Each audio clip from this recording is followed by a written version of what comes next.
Yo, what is going on, guys? Welcome back to the channel. Really late video right now, so it's not going to be as high quality as my other ones, but we have just had the reveal of the PS5 controller, and it's going to be called the DualSense, and this is extremely cool. I'm just going to show the images here. This controller looks extremely unique. I've never thought that it would look like this, and it is extremely insane that we just got this information randomly. I was just watching a movie and I look at my phone and we just get this. It was so random, so insane, and yeah, it's really cool. They did give us quite a bit of information about this, and basically they said that they have worked on this controller and they've been taking a lot of information from the developers, and one of the things that they wanted to do was how sound in video games could translate into the controller.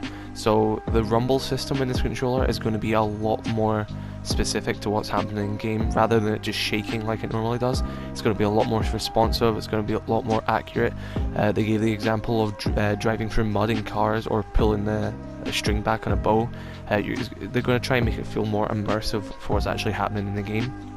Another really good thing that's coming from this is the back triggers are going to be adjustable depending on what game you're playing. So say you're playing, let's say The Last of Us 2 for example, and you've got a bow. To pull that back, you'll actually have to put more pressure on your R2 trigger than you would, say, pulling a trigger. So the developer of a game can actually choose how hard you have to press on the R2 trigger for it to do something, and once again this is just going to add more immersion into the game. You're going to have to press it harder for harder things in game, and it's just going to require you to do more things in the game. It's going to be more immersive, and it's a really interesting thing that I never think we would get with just a controller. Another really interesting thing is this controller is going to have a built-in microphone. Now that is an extremely interesting thing. A built-in microphone is something that I wouldn't have actually thought of. I can imagine the people who use a built-in microphone, all you're going to hear is people smacking buttons. You're going to try and talk and all you hear is clicking and everything. So for practicality reasons, I don't really see how useful that's going to be. But they did state in the blog post, if you really want like good microphone quality and to use headsets in games that require headsets like Rainbow Six Siege for example, they still do recommend using a headphone. This maybe is just for an option for people who are more casual gamers and they just want to talk. And yeah, it's still a really good feature. It's better to have it than not to have it, but it's a really cool thing. So this will have a microphone in it.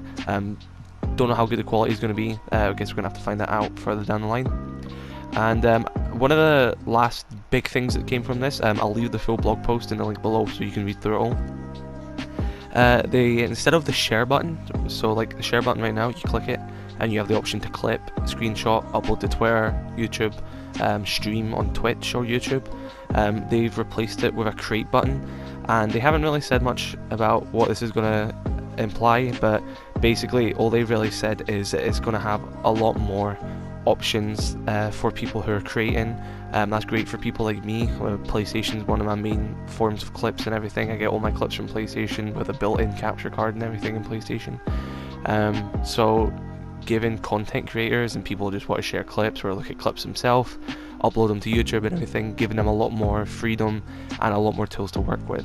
So they're just the rundown of some of the things coming to the PS5's DualSense controller. I'll leave the full blog post in the link below, but that's all I just really want to talk about. The main points coming from this.